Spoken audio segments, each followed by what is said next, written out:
ብሩኬ ታግሶ ሁሉንም ነገር ዝም ብሎ ሲያይ ነበረ። ነገር ግን ሁሉም ከአቅሙ በላይ ሲሆንበት ውላ አድራ ሲመለከታት በጭራሽ ከቤት ልትንቀሳቀስ ስላልቻለች በትዕግስት ቤት የለቀሽ ውጭልኝ ብሎ ቢላትም ማህሌት ግን በጭራሽ አልወጣም፣ እኔ ይቅርታ አድርግልኝና እንደ ድሯችን አብረን እንኑር ልገዝህ እያልኩኝ እንዴት አንተ ውጭ ትለኛለህ? አልወጣም ብላ ስትል አደለ ለካ መሞት ነው የምፈልገው ብለሻል። ስለዚህ እስካሁን ታግሼሻለሁኝ፣ በስርዓት ስትለመኝ አልወጣም ብለሻል፣ ሬሳሽ ይወጣል ብሎ መሳሪያውን አንስቶ ሲደቀንባት ብሩኬ እባክህን ባሳለፍናቸው ቀናቶች እባክህን ብሩኬ እንደዚህ አታድርግ፣ አንተ እኮ እንደዚህ አይነት ሰው አይደለህም እያለች ልትማጸን ሞክራ ነበር። ነገር ግን ብሩክ አንቺ ላደረግሽው ነገር ሞት ሲያንስሽ ነው፣ ስለዚህ ሬሳሽ ይወጣል በማለት በጣም በቃ ተናዶና ተበሳጭቶ ሲደቀንባት እሷም እንደተቆጣና እንዳመረረ ስላወቀች እሺ በቃ ወጣለሁ መሳሪያው ወደ ዝቅ አድርገው እያለች ብትለምነው አይ ሰዓትሽ አቃጥለሸዋል፣ አሁን አብቅቷ ያ ጊዜ የምለምነብሽ ጊዜ ብሎ እንግዲህ ብቻውን ቤት ዘግቶ ነው የገባው። ማንኛቸውም አላዩትም። ማንኛቸውም እንዳይገቡና ራሱ ለመገላገል እንዳይሞክሩ ክላሱን ቆልፎ ነው የገባው ማለት ነው። እንግዲህ ማህሌት ስትለመን በስርዓት አልወጣም ብላ የእጇን የምታገኝበት ጊዜ ደርሷል። ገና ለገናው ዝና የሆነ ነገር ያደርገኛል እነሱ ደግሞ አይጨክኑብኝም ብላ ነበር የገባችው። ጭካኔ ግን በሷ እንደሷ ጥፋት እንደሷ ቢሆን ቤታቸው አስገብተው ምግብ ማብላት አልነበራቸው። ነገር ግን እንደ ሰው ስለሚያስቡ ምግብ አብልተውና ጠጥተዋት ነበረ። እሷ ግን ያ አልበቃ ብሎ ጨረሻ አልጋ ላይ ወጥታ ቂብ ነበር ያለችው ማለት ነው። የእውነት ብሩክ አሁን ጥሩ ነገር አድርጓል። ጥሩ ውሳኔ ወስኗል። ጭራሽ ማህሌት እዛ ቤት ገብታ እንደዚህ አልወጣም የምትልበት አይነት ምንም ምክንያት የላትም። ለእሷ ርህራሄ የሚባል ነገር ማድረግ በጭራሽ የለባቸውም። ማንኛቸውም መድብል እንዴት እንደታገሳት በጣም ገርሞኛል። እዚህ ጋር ደግሞ ቅድስት ተዋት እያለች የምትለው ነገር እንዴት እንዳናደደች ነበር ማለት ነው። ሰላም ሰላም፣ ውድና የተከበራችሁ የቻናላችን ቤተሰቦች እንኳን ሰላም መጣችሁ። ላይክ፣ ሸር፣ ሰብስክራይብ እያደረጋችሁ ጀምሩ።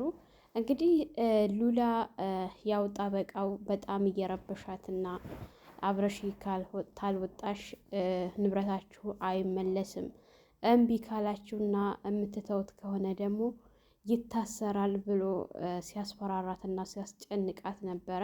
ነገር ግን ዳጣ አላስቻላትም እና ሞገስን ደውላ ከጠራችሁ በኋላ አንዳንድ ነገሮች ምናልባት ይገባዋል ብላ ብትነግረው እሱ ግን ምንም ሊገባው አልቻለም። እና ቆይ እናንተ እንዴት ነው የማትረዳት? እንዴት ነው ልትረዳት ያልቻልከው? ምናምን ብላ ስትጮህበት ዳጣ ካልናገርሽኝ እንዴት ነው ላውቅ የምችለው? ቆይ ሉላን ስታያት እንዴት ናት ስትል ቆይ እኔ ስወጣ አንቺ እየሰለልሻት ነው እንዴ ብሎ ቢላትም አዎ አውቃለሁ እኮ ሁሉንም ነገር ሉላ አልተቀየረችብህም ከበፊቱ ስትለው መቀየር በጣም ነው የተቀየረችው፣ እባክሽ እንዳጣ የምታውቂው ነገር ካለ ንገሪኝ ብሎ ሲላት እንግዲህ እሷም ከዚህ በላይ መቀጠል የለበትም ብላ ስላሰበች እንግዲህ ይቅርታ ሉላ እንዳትናገሪ ብላ ሚስጥር ነበር የነገረች። ግን የእሷ ስቃይ በጣም እየበዛ ስለሆነ አንተም ስላልተረዳሃት ጠበቃው እየረበሻት ነው ብላ ስትል ማለት እንዴት ሲላት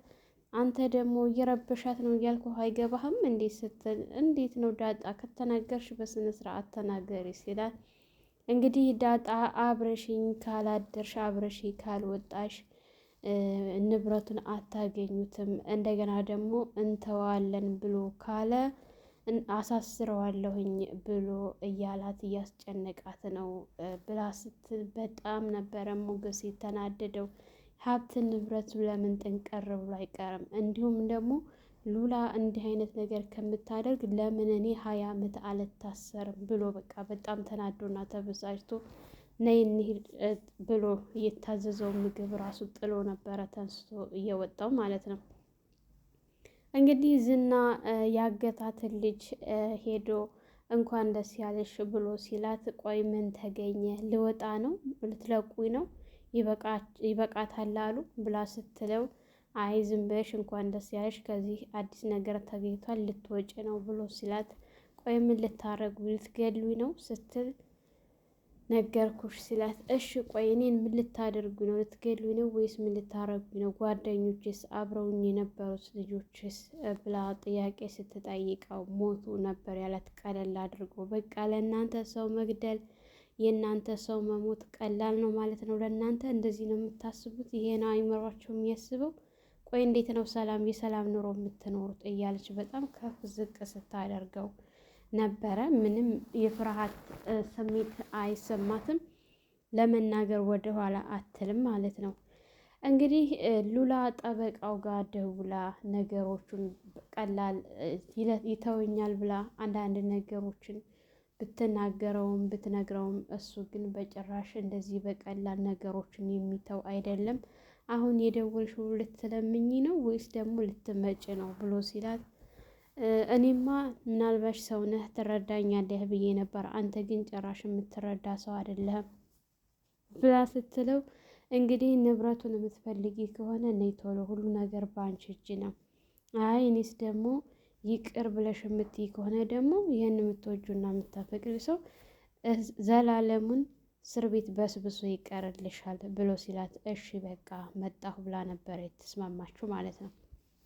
አንዳንድ ነገሮችን ሲዘፍንላት ምን ሲል አየሽ ድምፄ ምናምን ብሎ ሲላት፣ ይሄ ለእኔ አይሰማኝም፣ እኔ ያለሁበትንና ሀሳብና ጭንቀት ብታውቀ ኑሮ እንደዚህ አይነት ነገር ባላሰብክ ነበረ። በቃ አንዳንድ ነገሮችን ስትናገረው እሱ ግን በጭራሽ ምንም መስሎ አልታየውም ማለት ነው። እንግዲህ ሞገስ በሮ ወደ ቤት መጥቶ ሉላ እያለ ሲጣራ ምንም ሰው አልነበረም። ሉላ አታደርጊውም በማለት ስልኩን አንስቶ ሲደውል የሉላ ስልክ አይሰራም። ጠበቃውም ጋር ሲደውል የጠበቃውም ስልክ ስላልሰራለት በጣም ተናዶና ተበሳጭቶ ለዳጣ ደውሎ ዳጣ ስልኳ አልሰራልኝም ብሎ ሲያት፣ እሷ ደጋግማ ሞክረዋ ታዳ ስትለው እሺ በማለት ደጋግሞ ቢሞክረውም እምቢ ስላለው ወደ ብሩኬ ደውሎ ብሩኬ ሉላ መጥታለች ብሎ ሲጠይቀው፣ አይ አልመጣችም፣ ቆይ ምንድን ነው የተፈጠረ ነገር አለ እንዴ ብሎ ሲጠይቀው፣ ብሩኬ ጉድ ሰራኝ፣ ያመንኩት ሰው ያግዘኛል ብዬ ስጠብቀው የነበረው ሰው ከዳኝ፣ ጉድ ሰራኝ እያለ ሲል፣ ቆይ ብሩክ ሞገስ ለምንድን ነው የሆንከውን ነገር የማትናገረው ብሎ ሲለው፣ ቆይ እደውልልሃለሁ እነግርሃለሁ ብሎ ነበረ እየዘጋው ማለት ነው።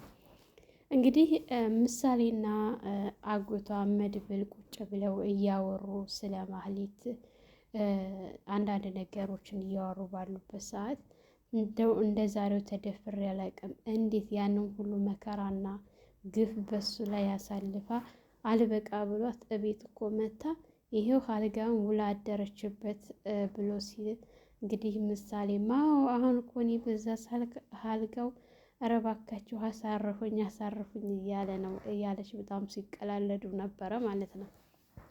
እንግዲህ የማህሌት ከቤት አልወጣም ማለት አሳስቧት ስለነበረ ቅድስት መጥታ መድብል ቆይ ምን ይሻላል ስትል፣ ምን ይሻላል ሲላት፣ እሱም መድብልን እየቀለድኩ አይደለም የምሬ ነው። እንግዲህ መድብልም እኔም እየቀለድኩኝ አይደለም፣ ቆይ ምን ይሻላል ምናልባች ኦኦን በልና ጎረቤቱን እንሰብስብና ይችን ሴትዮ ያስወጡልን እንዴ ብሎ ሲል፣ እንግዲህ ቅድስት ተቆጥታ መድብል እኔ እኮ ቁም ነገር ነው እያወራሁ ያለው፣ አንተ ደግሞ ትቀልዳለህ። ቆይ አንተ ለማህሌት መሆን አቅቶህ ነው? መድብል እባክህን አትቀልድ፣ እኔ ቁም ነገር ነው እያወራሁ ያለሁት፣ እባክህን የሆነ ነገር መፍትሄ ፈልግ እና ይችን ሴትዮ ከዚህ ቤት የምታስወጡበት ነገር ፈልግ ስትል፣ ማህሌትን እኮ አንገቷን ይዤ ማውጣት አላቃተኝም፣ እናንተ ናችሁ የረበሻችሁኝ። ምን አለ አንገቷን ይዤ ሲጥ ባደረግኳትና በገላገልኳት። ያንን ሁሉ መከራና ግፍ ካሳለፈችብን በኋላ እቤት ውስጥ ገብታ አልወጣም ማለቷ ድፍረቷ፣ ይህን ድፍረት የት አገኘችው? መልሳ እኮ አሳልፋ ልትሰጠን ነው።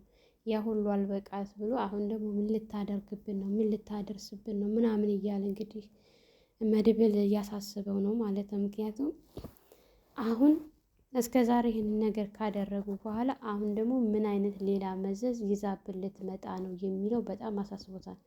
ምሳሌ ፊት ጋር ደግሞ ምሳሌ ፊት የሆነ ነገር ማለት ስላልፈለገ ነው እንጂ ዝም ያለው እውነት ነገሮቹ ችላ ብሏቸው አይደለም መድብል ማለት ነው። እንግዲህ ሞገስ በጣም ነው የሚያሳዝነው።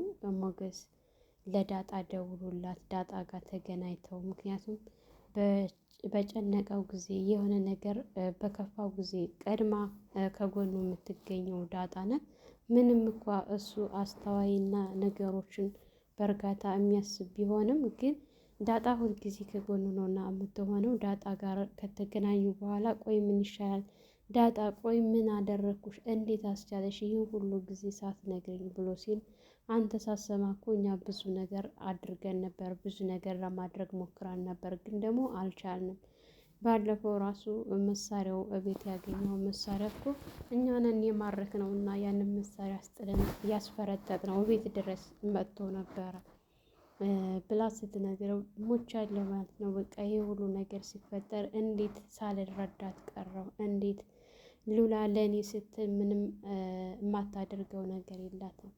ወደ ኋላ አትልም፣ ታደርገዋለች። አሁን የሆነ ማቀው ሆቴል አለ፣ አንድ ጊዜ እዛ ሻይ ቡና ብለናል፣ እስኪ ወደዛ እንሄድ ብላ ስትለው እሺ በቃ ሞጌ አሁን እንደዚህ በመበሳጨት የሚሆን ነገር የለም። ቆይ ተረጋጋና ነገሮቹን እንደርስበታለን። እናንተ ወንዶች እኮ ነገሩ ሁሉ ከሆነ ከተበላሸ በኋላ ነው የምትባንኑት። ይሄ ሁሉ እንደዚህ ሲሆን መረዳት ነበረብህ ምናምን ብላ ስትለው እስኪ ዳጣ እባክሽን ይባስ አትጨምሪና አታናድጂ ሲላት ነበረ ማለት ነው። እንግዲህ ዳጣ ጋር እየሄዱ ባሉበት ሰዓት ዳጣ ምናልባት የሆነ ነገር ሊፈጠር ስለማይችል መድብልን ብንነግረውና መድብል ወደዚህ ቦታ ቢመጣ እሱ የበለጠ ያግዘናል፣ የበለጠ ይረዳናል ነበረ ያለችው።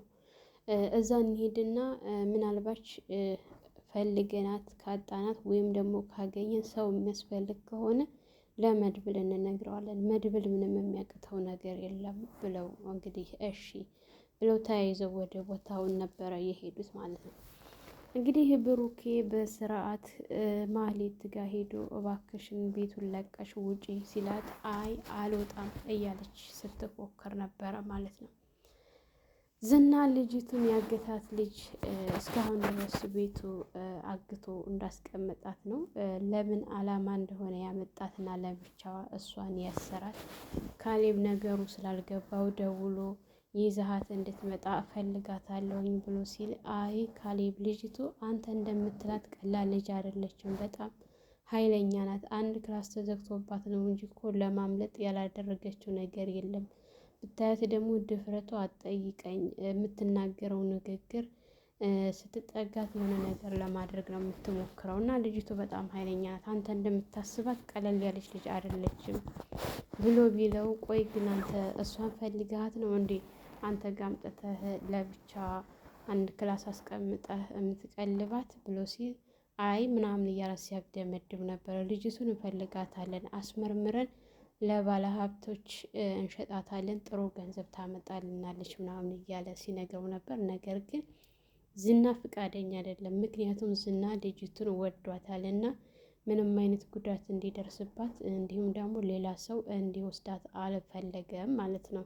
ለዛ ነው እንግዲህ ማህሌት አልወጣም ብላ ስትከራከር እንግዲያውስ ሬሳሽ ይወጣል አንቺ ባትወጪ እስካሁን ታግሼሻለሁ በማለት ብሩክ መሳሪያውን አንስቶ ሲደቅንባት እባክህን ብሩክ እንዳትገለኝ እያለች ብትለውም እሱ ግን በጭራሽ ማህሌት አልምርሽም፣ እስካሁን ትቼሻለሁ፣ ያው ሁሉ አደረግሽ፣ ልጄ እንዳትታከም ቤቱ እንዳይሸጥ ብዙ ነገሮች አድርገሽብኝ ያ ሁሉ አልበቃሽ ብሎ ጭራሽ እቤት መተሽ በልተሽ ጠጥተሽ አልወጣም ብለሽ ትያለሽ ብሎ በጣም ተናዶ እንግዲህ መሳሪያ አውጥቶ ደቅኖባታል።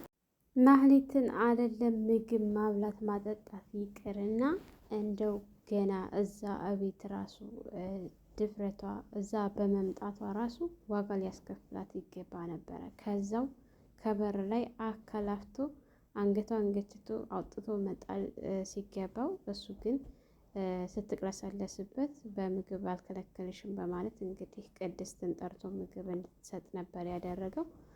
አሁንም ቢሆን ያው ከመሸም ቢሆን ነቅቷል። አሁንም ቢሆን ማህሌትን ለማውጣት ያደረገው ድርጊት ጥሩ ነገር ነው ያሰበው ብዬ አምናለሁ በራሴ ማለት ነው። ሰላም ሰላም፣ ውድና የተከበራችሁ የቻናላችን ቤተሰቦች እንኳን ሰላም መጣችሁ። ለአሚራ ዩቱብ አዲስ የሆናችሁ ላይክ፣ ሸር፣ ሰብስክራይብ በማድረግ ቤተሰብ እንድትሆኑ እያልኩኝ ለዛሬ ነበረን ይሄን ይመስል ነበረ። በሌላ ቪዲዮ ተመልሼ እስከመጣ በያላችሁበት ፈጣሪ ጠብቃችሁ ሀገራችንን ሰላም ያደርግልን። መልካም ቆይታ